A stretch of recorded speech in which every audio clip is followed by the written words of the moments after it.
All right, good afternoon, everyone. So today the purpose of this video tutorial is to just go over the LEA progress report tracking tool. Many of you guys used it in the last reporting period, but we wanted to do a quick refresher on how to use the tool and just common mistakes that we saw in the last reporting period. So this will be a quick tutorial video, but many of you guys have already used this tool. And this is what it looks like. So we'll start from the beginning. This here is the first tab, the instructions. And so if you used it in the last reporting period, you should already have this information populated into the progress report tracking tool. So we'll go ahead and pretend to fill this out together. County Office of Education would be SBCSS, or San Bernardino County Superintendent of Schools. You would enter in your local education agency. And so for the purpose of this example, we're just going to put SBCSS. None of our LEAs are part of a countywide consortium. So we're going to go ahead and mark no on both, and then make sure to indicate how much was allocated to you or to your LEA for the CYBHI capacity grant. So for the purpose of this example, we're going to say 100,000 was allocated. Now on the bottom of this Excel document is the tabs that are related to the LEA implementation plan. So you'll notice that we have Medi-Cal enrollment, we have service delivery, infrastructure and capacity building, data collection and documentation, billing infrastructure, collective impact, admin cost, and other cost. And so this will reflect your LEA implementation plan that you submitted, I think in a couple years ago, 2 years ago now. So what we'll do for the purpose of this example, we're going to pretend that we allocated for Medi-Cal enrollment $25,000. And we're going to go ahead and select this PFA. So this is paying wages for staff, spending time, enrolling into Medi-Cal.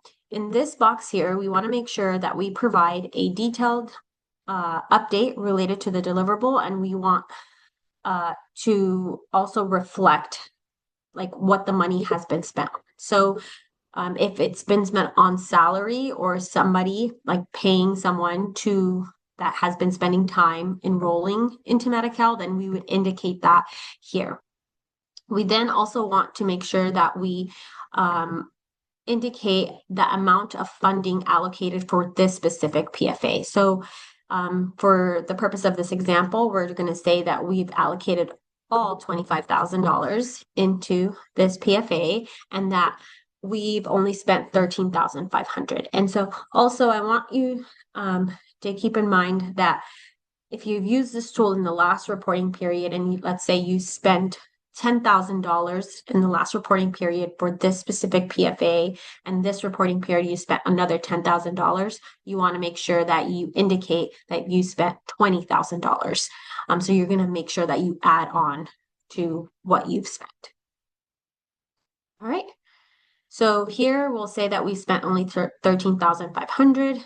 I'm going to go ahead and move on to service delivery infrastructure and say that we've allocated for service delivery and infrastructure $75,000. You'll notice that this red error will pop up, and that's because we've allocated $75,000 for this specific PFA, but we haven't indicated an amount for each PFA.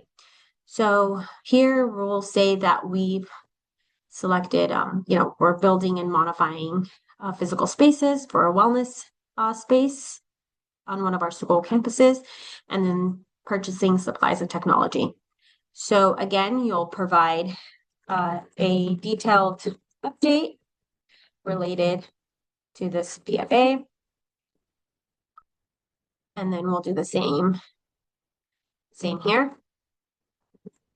And then what we'll do is we'll now indicate how much we've allocated here. So let's say we've allocated $70,000 for this specific PFA and then $5,000 for this PFA. And then now we want to indicate how much we've spent so far. So we've spent all our money for service delivery and infrastructure. So you would do that for each category if you've have any PFAs in those categories.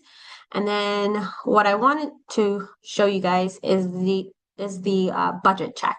So on this tab here in yellow, you'll go here and you'll notice that it will actually transfer all the information that you put in the other tabs.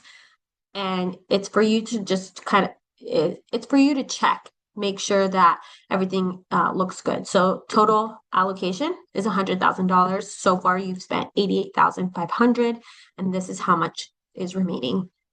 And then it also shows you for each PFA how much you've allocated and how much you've spent and how much is remaining. So this is for you to just make sure that it aligns and makes sense based on the information that you have. Now on this tab where it says Qualtrics formatted budget, this is actually the tab that you would use to copy and paste and enter into Qualtrics. And so a lot of the questions that will be asked is like, what's the total budget? You would copy and paste that, how much has been spent in total, if they do ask that. And then this is for each PFA and how much has been spent. So I highly recommend using this when you're copying and pasting into Qualtrics. And then of course, you want to make sure that you also copy and paste the detailed updates on the deliverable as well. So if you're doing this incorrectly, you'll actually get a red notification. So let me show you what that looks like. So let's say, for example, we have $75,000 allocated for service delivery and infrastructure. And then we allocated here $60,000 and then $5,000 here. It will actually indicate like there's an exclamation point. How did you allocate $60,000 for this PFA but spent $70,000? So it will indicate like when there's an error or something's wrong, you'll get this red message. So hopefully this is helpful. We highly encourage our LEAs to use it, especially when we're in the process of approving the information before you submit it onto Qualtrics. But if you have any questions, please reach out to your point of contact and they can go ahead and provide any support or technical assistance if needed. But thank you guys.